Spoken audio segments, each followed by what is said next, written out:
Welcome students. We are going to talk about the topic supporting details and outside sources. In academic writing, we normally support our ideas and opinions with facts, statistics, quotation, and similar kinds of information. So in order to get these supporting details from outside sources, we can use, for example, books, magazines, newspapers, websites, personal interviews, and other sources. So we can find this information to support or these supporting details from our personal experience. Okay, we can also gather quotations and statistics by performing an experiment, taking a survey, or interviewing people. Okay, we can also find information in the library or on the internet. There are three ways to insert outside information into your own ideas. Okay, we can quote the information, we can summarize the information, or we can paraphrase the information. First of all, I would like to talk about plagiarism. Okay, what is plagiarism? Plagiarism means using someone else's words or ideas as if they were our own. Okay, and it is considered a serious offense. When we use information from an outside source without acknowledging that source, we are guilty of plagiarism. Okay, so what can we do in order to avoid plagiarism? One of the ways is to put quotation marks around words that you copy exactly. Okay, we must also cite the source. Okay, if we fail to cite the source of outside information, even if it's a paraphrase, we are guilty of plagiarism. So how do we cite a source? Okay. First of all, citing a source means to tell where you got the information. Citing a source is a two-step process. Okay. One way to cite a source is to insert a short reference in parentheses at the end or at the beginning of each piece of borrowed information. This short reference is called an in-text citation. Okay, so in this case, we can do the citation can be done this way. You can put quotation marks around the exact words, okay? And you can, in this case, you are using parentheses after the quotation marks and citing the author, the year, and the page. Okay, so this is called an in-text citation, and the rest of the text continues.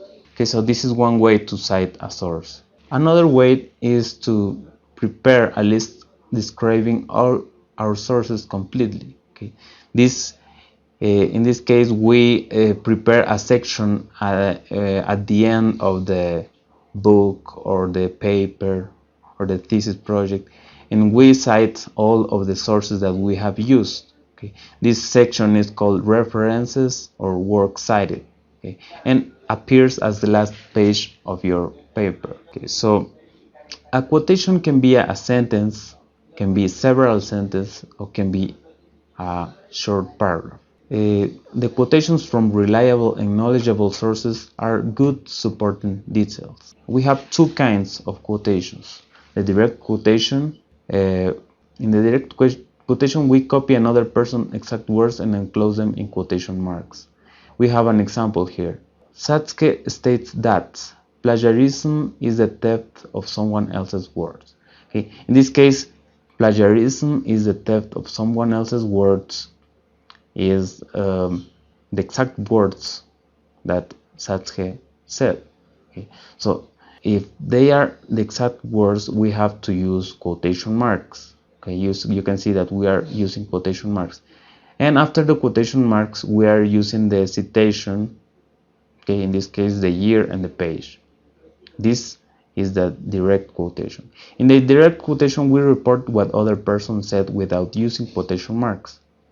In this case, you can paraphrase, for example, the example there, that plagiarism is the theft of someone else's words. We can say it in other words. You can paraphrase this sentence But even if you paraphrase, you have to cite the source. Okay, one example would be, for example, saying Satsuki says that plagiarism is using someone else's words, but not acknowledging the source. Okay, but in this case, you have to cite, for example, Satsuki in parentheses 2001 says that, etc., etc., and the phrase that you have paraphrased. Okay, so this is an indirect quotation, and in the indirect quotation we don't use quotation marks. Okay, but we must cite anyway.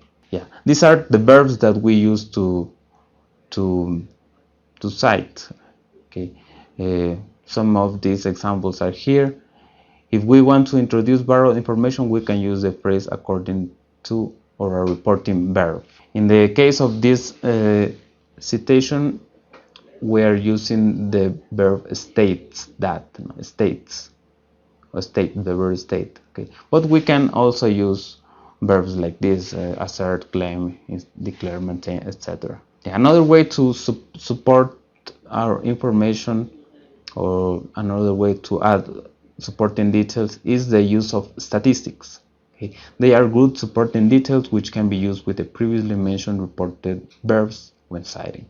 Okay, so these are the ways to support our information, and these are the ways to add supporting details to our ideas. Okay, thank you very much.